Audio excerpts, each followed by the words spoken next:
Hello super Indians, मेरा नाम है प्रशांत और guardians of the Galaxy volume 3 के ट्रेलर में दिखा हाई इवोल्यूशनरी कौन है और वो क्या करता है, एडम वॉरलॉक से उसकी क्या कनेक्शन है, जानेंगे इन सब के बारे में। साथ ही में ये बकरियों जैसे दिखने वाले लोग कौन है, इस पे भी हम बात करेंगे। तो आप बने रहिए वीडियो के एंड तक हमारे साथ। और आगे बढ़ने से पहले कमेंट करके बताइए कि आपको क्या लगता है कि कौन सा गार्डियन हमें अलविदा कहने वाला है। तो बिना किसी देरी के चलिए शुरू करते हैं।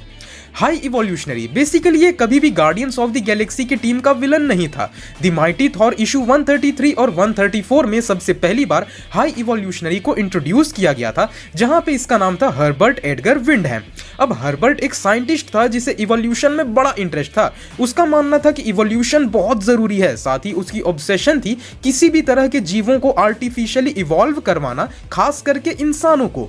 तो फिर हाई इवोल्यूशनरी ये करता कैसे था, यानी उसके पावर्स क्या है? वेल, इवोल्यूशन की उसकी भूत उस पे ऐसे सवार हुई कि बंदे ने खुद को पीक ह्यूमन लेवल तक इवॉल्व कर लिया, अपने इंटेलिजेंस को पीक लेवल तक इवॉल्व किया। अब इस वजह से उसे हर सब्जेक्ट, हर फील्ड की मास्टरी मिल गई, फिजिक्स से लेके बायोलॉजी और टेक्नोलॉजी तक। और उसकी एक और एबिलिटी है किसी को भी इवॉल्व या डी इवॉल्व कर देना। वहीं इवॉल्व होने की वजह से उसके पास सुपर स्ट्रेंथ और ड्यूरेबिलिटी भी है। साथ ही टेलीपैथी, टेलीकिनेसिस और एक एक्सोस्केलेटन सूट है जो उसे कई एबिलिटीज देती है। तो ट्रेलर में दिखा ये प्लैनेट आखिर है क्या? तो बेसिकली ये अर्थ है। हाँ जी, चौंक गए।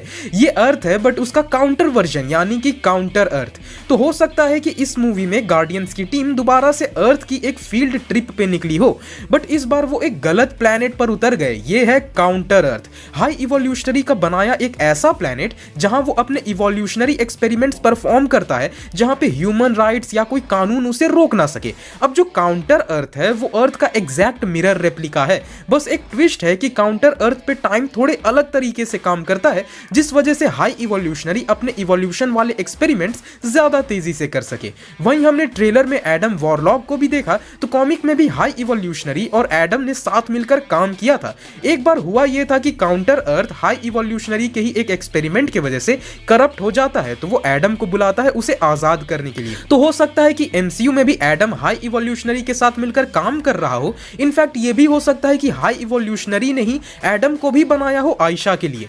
बट अब देखना यह होगा कि बड़े पर्दे पे ये सोर्स मटेरियल कितना फॉलो किया जाता है या किया जाएगा भी या नहीं। वहीं अगर हम रॉकेट की बात करें, देन ट्रेलर में हम देख सकते हैं कि रॉकेट भी पहले एक नॉर्मल रकून था, यानी कि रॉकेट कुछ और नहीं बल्कि रकून स्पेशीज का एक इवॉल्व्ड वर्जन है। ये तो पॉकीमॉन हो गया यार, रकून का विकसित रूप रॉकेट। एनीवेज, अगर वो यही स्टोरी लाइन फॉलो करेंगे हाई इवोल्यूशनरी का, तो ये बात काफी सेंस बनाएगी। वहीं रॉकेट हमें गुड बाय कहने वाला है, ये तो अब कंफर्म है भैया।